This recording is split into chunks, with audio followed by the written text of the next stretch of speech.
Mbroma të gjithëve dhe mirë se vini në edicioni qendror të lajmeve këtu në Top Channel. Shohim zhvillimet kryesore të ditës. Gjyqtari i gjykatës së lartë Artan Zeneli u shkarkua sot me vendim të komisioneve të vettingut. Në seancën dëgjimore për të u diskutuan problemet që ka me pasurinë e tij, shtëpitë dhe vilat. Ai ka një pasuri mbi 90 milion lek. Gjatë hetimit u theksua fakti se gjyqtarit të lartë ishte revokuar viza e dhënë nga ambasada amerikane. Vlera reale rrugës së re që do ndërtohet nga Tumana në Kashar nuk është 225.8 milion euro. Fatura reale e rrugës mund të shkojë deri në 337.5 milion euro. Përveç vlerës bazë, qeveria do t'i paguajë kompanisë që u shpall fituese interesin 5.2% dhe një tarif shtesë për mirëmbajtjen e rrugës për 13 vite. Mashtrimi me djathtin e prodhuar me nisë shten nuk dëmton vetëm xhepat e konsumatorëve, por edhe shëndetin e tyre. Mjekët i shpjeguan Top Channel se veçanërisht të smurët diabetik janë të rrezikuar seriozisht nga konsumimi i këtij djathi për shkak se nisë shteja kthehet në glukozë. Në spitale dhe qendra shëndetësore janë rritur rastet e pushuesve në plazhe që kërkojnë ndihmë nga helmimet nga ushqimi që kanë përgatitur vetë. Arsyeja sipas mjekëve është dëmtimi nga qëndrimi i gjatë në ndjell. Helmimet janë shtuar edhe në restorante apo edhe për shkak të insekteve.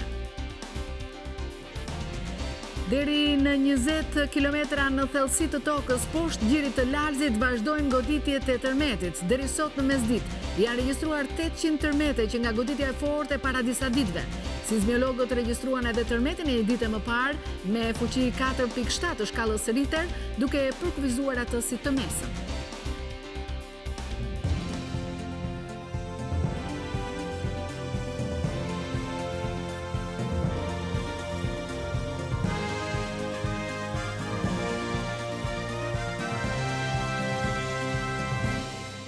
Gjyqtari i gjykatës së lartë Artan Zeneli u shkarkua sot me vendim të komisioneve të vettingut. Në seancën dëgjimore për të u diskutuan problemet që ka me pasurinë e tij, shtëpitë dhe vilat. Ai ka një pasuri mbi 90 milion lek. Gjatë hetimit u theksua fakti se gjyqtarit të lartë ishte revokuar viza e dhënë nga ambasada amerikane. Anila Hoxha ka ndjekur në vimësi gjithë procesin që çoi në shkarkimin e gjyqtarit Artan Zeneli. Ndjekim raportin e saj. Artan Zeneli i dekretuar në shkurt 2012 se antari i gjykatës së lartë nuk u konfirmua në detyrë. Ai ngeci në filtrat e vettingut për 2 prej komponentëve të rivlerësimit, megjithëse gjyqtari i lartë Artan Zeneli këmbguli që të vlerësohej edhe komponenti i tretë që ka lidhje me aftësitë profesionale. Vetë gjyqtari i lartë nuk ishte i pranishëm gjatë shpalljes së vendimit. Shkarkimin nga detyra të subjektit të rivlerësimit zotit Artan Zeneli me detyrë gjyqtar pranë gjykatës së lartë. Komponenti i pasurive janë ndërpreu udhëtimin e mëtejshëm në drejtësi Artan Zenelit, sepse sipas gjetjeve të KPK-s, është e dyshimt mënyra se si është paguar shuma prej 150.000 euro për blerjen e një vile këtu në Tiranë. Pavarësisht kësaj gjetjeje, në një seancë të mëparshme dëgjimore, Artan Zeneli këmbguli se kjo shumë nuk i ishte paguar kompanisë ndërtimit por ortakut të saj, sepse ai e kishte mik dhe e kishte marrë këtë shumë në mirë besim derisa i ishte aprovuar kredia. Komponenti tjetër që vendosi në vështirësi gjyqtarin e lartë Artan Zeneli ka lidhje me përshtatshmërinë e figurës. Sipas gjetjeve të Komisionit të Pavarur të Kualifikimit, Artan Zeneli nuk ka deklaruar revokimin e vizës nga Shtetet e Bashkuara të Amerikës. Pavarësisht kësaj, gjyqtari i lartë këmbguli se ai nuk ishte se si ta deklaronte revokimin e vizës amerikane, për sa kohë ishte vendosur në dieni për këtë fakt në qershor 2018. Për shkallën e tretë të gjyqësorit pritet të dalin përpara vettingut edhe 2 gjyqtarë të tjerë mes tyre dhe kryetari i gjykatës së lartë. Në situatë të vështirë u gjendën para KPK-s dhe prokurori Arbenela, për të cilin organet e vettingut thanë se ka fshehur pasuritë, përderisa nuk ka deklaruar një banesë private në Lana Bregas, që i përket prindërve të tij. Por prokurori Nela që garon edhe për në KLP, akuzoi Inspektoriatin e Lartë të Pasurive se i kishte interpretuar me keqdashje deklaratat e tij në vite. Edhe gjyqtari i Apelit Tiranë Ervin Metalla nuk ishte në pozicion më komod se sa paraardhësi. Edhe për të themra e akilit janë pasuritë, pasi vettingu ngre pikpyetje se si ai përfitoi kredi të butë e më pas ja kaloi të vëllait për ta shlyer. Gjatë ditës, siç pritej për 2 zonja të drejtësisë, vettingu dha kartonin jeshil, pasi ato konsiderohen të denja për gjyqësorin. Prokuroria Antoneta Sevdari e priti e emocionuar konfirmimin në detyrë. Foli komisioni, s'kam çfarë të them tjetër. Shumë emocionuar, pse? Po është gjithë jeta ime, jam munduar të jem gjithmonë korrekte, kështu që është gëzim. Ndihesh e shpërblyer dhe ndjen vendin e duhur nga ky proces. Besoj. Për gjyqtaren e krimeve të rënda në Ertina Kosova, u konstatuan se të 3 parametrat e vettingut ishin në rregull, ndaj edhe ajo u konfirmua në detyrë. Ju mbani si gjyqtarja e çështjeve të forta, ishte vështirë të dile para vettingut zonja Kosova? Të lutem, ishte një proces i vlerësimit, ishte shumë normal. Deri më tani janë shpallur 31 vendime vettingu, prej të cilit janë shkarkuar 13 njerëz të drejtësisë dhe janë konfirmuar 18 të tjerë. Pas vendimeve të vettingut, gjykata kushtetuese ka mbetur me 2 antar, ku njëri është me mandat të përfunduar, ndërsa edhe gjykata e lartë është në prag të rënies. Ky është Top Channel. Vlera reale e rrugës së re që do ndërtohet nga Thumana në Kashar nuk është 225.8 milion euro. Fatura reale e rrugës mund të shkojë deri në 337.5 milion euro. Përveç vlerës bazë që qeveria do t'i paguajë kompanisë që u shpall fituese, interesin 5.2% dhe një tarif shtesë për mirëmbajtjen e rrugës për 13 vite. Qytetarët shqiptar nuk do t'a paguajnë vetëm 225.8 milion euro rrugën Thuman-Kashar, por shumë më tepër.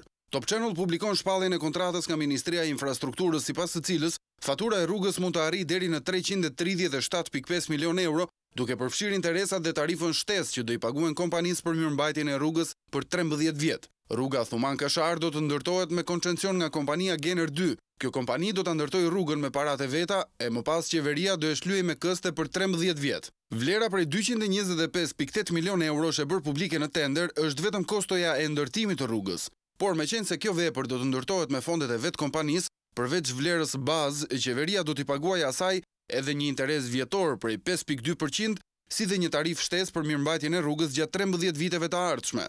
Rrjedhimisht në total kostoja e rrugës pritet të shkojë deri në 337.5 milion euro, siç është vendosur në shpalljen e kontratës.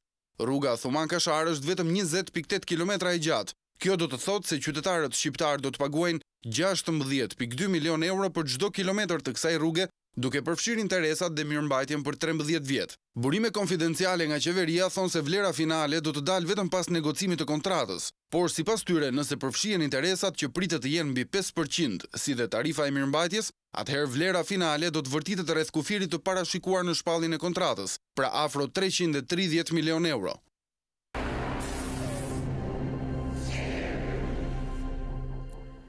Mashtrimi me djathin e prodhuar me niseshte nuk dëmton vetëm xhepat e konsumatorëve, por edhe shëndetin e tyre.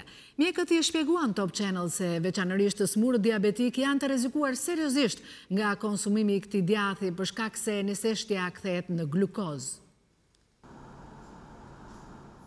Djathi me niseshte nuk është thjesht një mashtrim që na kushton para, por edhe shëndetin. Përqindja e lartë e niseshtesë në djath shkakton probleme serioze tek personat të cilët janë të prekur nga diabeti. Sipas mjekut Ramazan Buçi, niseshtja në organizmin e njeriut konvertohet në glukozë. Shtimi i amidonit në ushqime tek diabetikët mund shkaktojë një komplikacion shumë të rëndësishëm që është ketoacidoza diabetike dhe organizmi në mungesë të insulinës nuk e zbërthen dot dhe ndodh që prodhohen trupa ketonik, lëndë të tjera të dëmshme për organizmin e njeriut, të cilët shkaktojnë komën acido diabetike. Dhe çfarë është koma acido diabetike? Është shregullim i metabolizmit të glukozës, që shkakton dëme të rëndësishme nëse ndodh në organizmin e diabetikëve.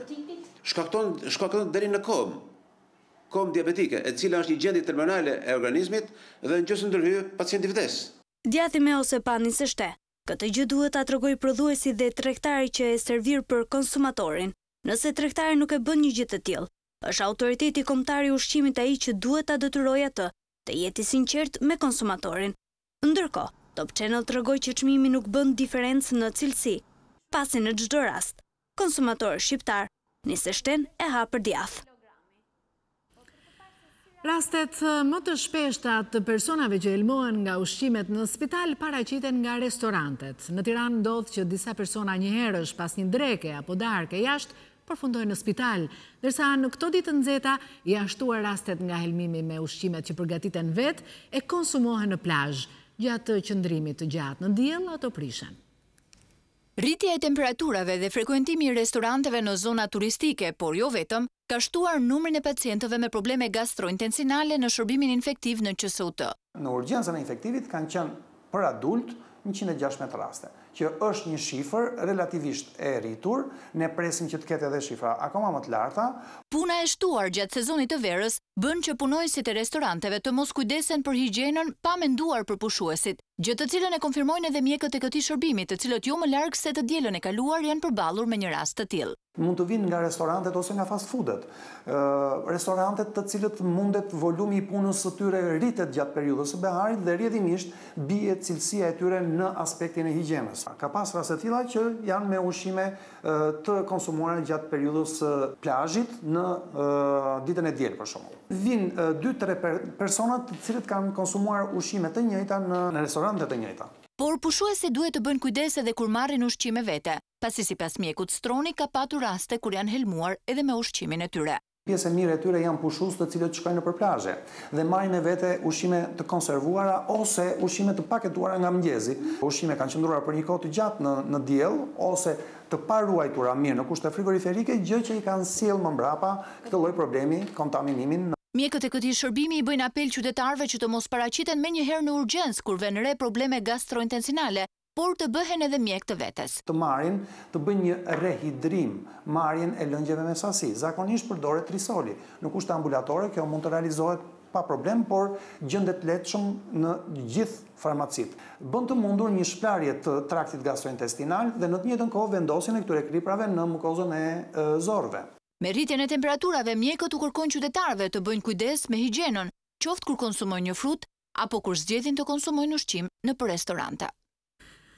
Ka që përfaqësuesit e Autoritetit Kombëtar të Ushqimit thonë se kanë bërë kontrolle në gjithë Bregdetin. Deri më tani, vetëm 22 subjekte janë penalizuar. Një ditë pasi Top Channel raportoi denoncimet e qytetarëve që tregojnë se janë helmuar nga mishi, sufllaqet apo frutat, Autoriteti Kombëtar i Ushqimit thotë se ka shtuar masat, veçanërisht në Bregdet. Raste episode të tilla për fat keq ka ndodhur dhe në çdo rast kur ne marrim një indicio, një denoncim, menjëherë reagimi është duke evidentuar produktin që mbase nuk është ruajtur në kushte të mira apo ka një origjinë të dyshimt. Kjo është arsyeja pse ky institucioni ka dërguar një letër kujtese të gjitha bizneseve që të garantojnë kushtet e ruajtjes dhe të tregtimit të produkteve në këto temperatura të nxehta.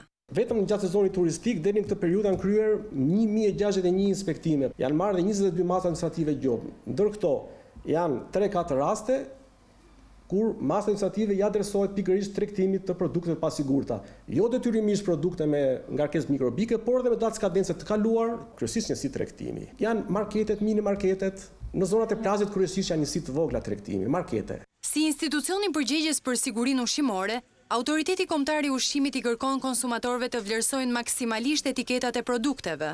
Të orientojnë dhe tregjeve që ofrojnë siguri, tregtojnë në kushte të përshtatshme, produkte të etiketuara, ku marrin informacione duhur mbi përdorimin e këtyre produkteve, dinë të lexojnë afatet e përdorimit, datat e skadencave. Nga ana e inspektorëve janë marrë dhe mostra të produkteve, deri tani për fat të mirë nuk ka patur probleme. Pushuesit në plazhin e madh të Darzezës nuk kanë probleme me ushqimet e prishura, por me insektet, bletët dhe grerzat që kanë quar te doktori 735 persona për shkak të pickimeve. Por këta të fundit thonë se më i rrezikshëm nga të gjithë është një peshk i quajtur harabel që ka zakon të kafshoj plazhistët. Ata që janë alergjik mund të pësojnë paralizë. Në plazhin e Darzezës, pushuesit nuk helmojnë nga ushqimet, por rreziku vjen nga deti dhe ajri. Që prej fillimit të sezonit, 735 pushues kanë marrë ndihmën e parë mjekësore në qendrën shëndetësore të Darzezës. Asnjë prej tyre me simptoma helmimi, por më shumë nga pickimi i bledhve, grerzave dhe i të ashtu quajturit peshku harabel në det. Rastet më të shpeshta që na kanë ardhur janë krizat hipertensive, pickimet nga bleta, pickimet nga peshku harabel, ka pasur trauma të ndryshme që kanë qenë jo serioze, gjithashtu ka pasur edhe 2 raste serioze që kanë qenë rrezik mbytje, por që kanë arritur që të nxirren në kohë nga deti, është ndihma e parë mjekësore dhe janë referuar për ndihmë të specializuar në Spitalin Rajonal të qytetit të Fijarit. Mjekja thotë se në rastet e sulmit nga peshku harabel, plazhistët nuk duhet të neglizhojnë dhe të paraqiten menjëherë në qendër sapo të dalin nga deti, pasi rrezikojnë alergji dhe deri gjendje paralize. Qendra shëndetësore plazhi Darzes të Fierit, ku punojnë 2 mjek dhe 2 infermier, do t'jetë hapur për turistët deri më 31 gusht. Pas zhurmave në plazhet shqiptare, veçanërisht ato që kanë zona shumë të mëdha, problem po bëhet humbja e të miturve. Çdo ditë 10 familje kërkojnë ndihmën e policisë që patrullon plazhet për të gjetur fëmijët e tyre. Deri më tani në të gjitha rastet fëmijët janë gjetur. Eni Ferhati ishte paraditën e sotme në plazhin e Golemit. Pushuesit ankohen më së shumti për zhurmat në plazh dhe pushtimin e hapësirave publike, por për policin problemi më i zakonshëm është humbja e fëmijëve. Ata i largohen kontrollit të prindërve dhe lajmërojnë policin. Festim Kariqi është efektiv në stacionin policor të Golemit. Ai ja ka dalë me sukses të gjejë të gjithë fëmijët e humbur në territorin që mbulon. 12 orë në ditë ai së bashku me kolegët patrullon në zonën e plazhit për t'i ardhur në ndihmë pushuesve. Zakonisht për ruajtjen e qetësisë publike, gjë që ne kemi parësore, është një zonë e qetë, zonë me pushues familjar. Problematikat në thojza që janë humbjet për momentin fëmijëve, megjithse na kanë kontaktuar ne si polici, janë gjetur, nuk është se ka qenë problematikat mëdha. Ju bëjmë thirrje prindërve, sidomos gjithë pushuesve që janë në moshë madhore, të kenë kujdes për kalamajt, për fëmijët. Këtë vit zona e Golemit po frekuentohet edhe nga shumë turistë të huaj, të cilët për ndihmë kontaktin e parë kanë me policinë. Polak, Çek, Bulgar, Maqedonas. Kryesorët janë emrat e rrugëve, të resorteve ku pushojnë apo rrugët që ngatrojnë, bankomatet për treshur para.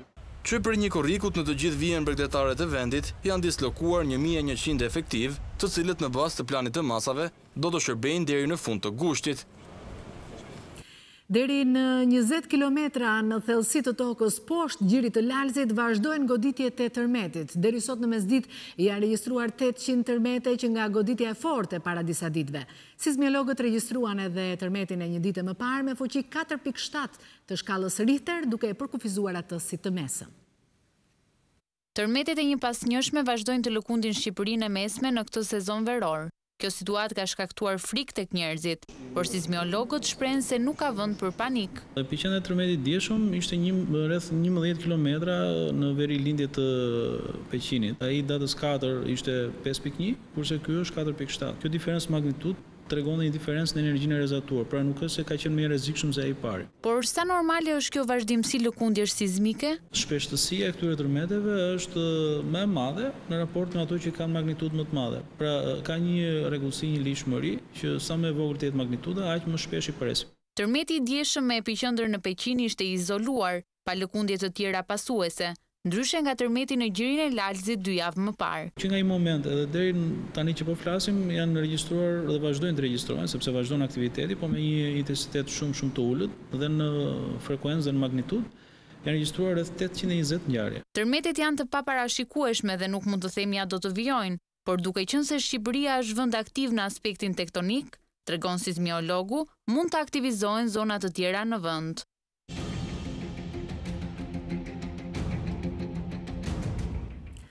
Kryetari i Bashkisë së Tiranës tha sot se shpresonte që presidenti ta dekretoj ligjin e ri për teatrin, duke besuar te vlerat e tij si njeri konstruktiv, ndërsa presidenti Meta tha se vendimin do ta merrte i pandikuar nga askush. Tek Ilir Meta Arion Velia i beson dyfish. Pas një aktiviteti ku dëshmuan aleancë për dhurimin e gjakut, më shumë se shtrëngimi i duarve shprehu gjua e kryebashkiakut të Tiranës, në fjalën e të cilit ndihet ende konsiderata lartë për ish-kreun e LSI-s, sot president Republike. Kjo konsiderat erdhi së bashku me besimin e Veliajt, se Meta do ta dekretoj ligjin e posaçëm për ndërtimin e teatrit të ri kombëtar. Unë shpresoj tek presidenti si institucion, po dhe si person, Ilir Meta, njëri jashtëzakonisht konstruktiv, që gjithmonë ka synuar paqe sociale, jo sherr, jo shamata. Kështu që besoj që dashuria dhe qetësia do triumfoj për diçka për cilën besoj ka konsensus publik tashmë. Konsensus të gjerë publik, tek aktorët, tek ata që votuan në parlament, edhe tek popullata që, siç e tha i madhi Robert Dernika, kemi nevojë për teatr, jo për muze. Ilir Meta nuk ka vendosur nëse do të hedh firmën e tij për refuzim dhe kthim të ligjit në parlament, pro hyrjes së tij në fuqi, apo thjesht kjo firmë do të mungojë duke lënë të hyjë në fuqi me heshtjen e kreut të shtetit, një opsion që kushtetuta ja njeh. Ende nuk mund të jap një prononcim për këtë çështje pasi jemi duke shqyrtuar, nuk do të ndikohet nga asnjë faktor jashtë atyre përgjegjësive që ka presidenti. Ndërkohë opozita vazhdon të besojë se ligji do të rikthehet në kuvend. Fusha SHPK nuk është pronar kufitar me pronën e teatrit, siç thot qeveria në ligj. Është mashtrim skandalos, i bëhet presidentit të Republikës, Komisionit Evropian. Kreu i shtetit ka afat për të vendosur brenda datës 30 korrik. Nëse asgjë nuk ndryshon, sipas kalendarit të punimeve, sesioni parlamentar mbyllet me 27 korrik dhe seanca e fundit e planifikuar është të hënën më 23 korrik. Nuk dihet nëse presidenti do të shprehet para këtyre datave dhe nëse mazhoranca në rast kthimi do të vepronte po me procedurë të përshpejtuar për t'i dhënë votën finale ligjit, i cili herën e dytë hyn në fuqi pa nevojën e dekretit presidencial. Ministri i Jashtëm Ditmir Bushati tha sot se nuk ka asnjë bisedim me Greqinë për ndryshim të kufirit toksor. Bëhet fjalë për një proces teknik të mirëmbajtjes së piramidave, thot ai. Ditmir Bushati mohon zërat se marrëveshja me Greqinë është finalizuar, ndërsa nuk konfirmon as optimizmin e Eurokomisionerit Han se gjithçka do të jetë gati për 2 javë. Nuk e konfirmoj dot që do të jetë brenda 2 javësh, do të jetë një proces që e kam thënë disa herë do të kërkoj kohën e vet. Ministri i Jashtëm mendon se ka forca politike që tentojnë të ruajnë status quo me qëllim që problemet me Greqinë të mos gjejnë zgjidhje. Ka shumë dezinformim rreth parë nga Partia Demokratike, por jo vetëm.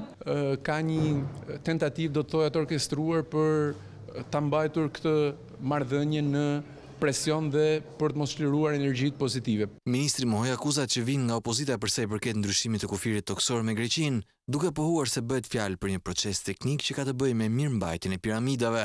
I vetmi që bën sikur se ka kuptuar është Sali Berisha, nuk bëhet fjalë as për ristrukturim kufish, as për rishkruar kufi etj. Bushati e quan institucionale marrëdhënien me presidentin Meta, të cilin tregon se ka informuar për çdo raund bisedimesh.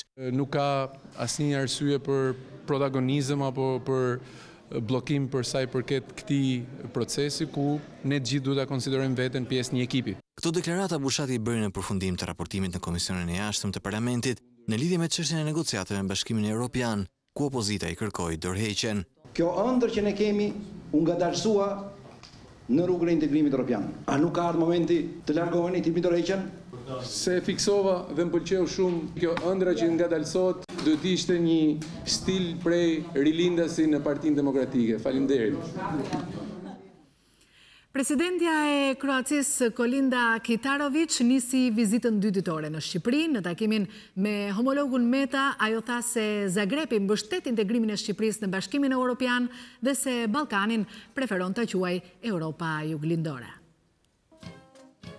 Kroacia do ta mbështesë Shqipërinë drejt rrugës së BE-s për shkak të një miqësie të hershme të lidhur herët që me shpalljen e tyre të pavarësisë. Presidentja kroate preferoi ta quajë Shqipërinë jo vend ballkanik, por i Europës Juglindore. Shqipëria ishte miku i Kroacisë, atëherë kur miqtë ishin të pakt. Dialogu ynë ka lindur që në vitet e para të pavarësisë tonë dhe ne sot diskutuam për të fuqizuar edhe më tej bashkëpunimin mes 2 vendeve. Në 18.000 shqiptarë që jetojnë në Kroaci, 2.500 prej tyre ishin vullnetar në luftë dhe disa humbën jetën e të tjerë u zhdukën. Ndërsa për presidentin Meta miqësia mes 2 vendeve lidhet me momente të rëndësishme historike.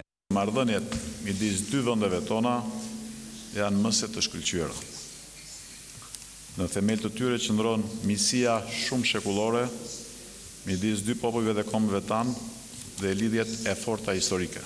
Kroacia ka qenë dhe mbetet një mbështetëse forte çelës negociatat të antarësimit të Shqipërisë në Bashkimin Evropian.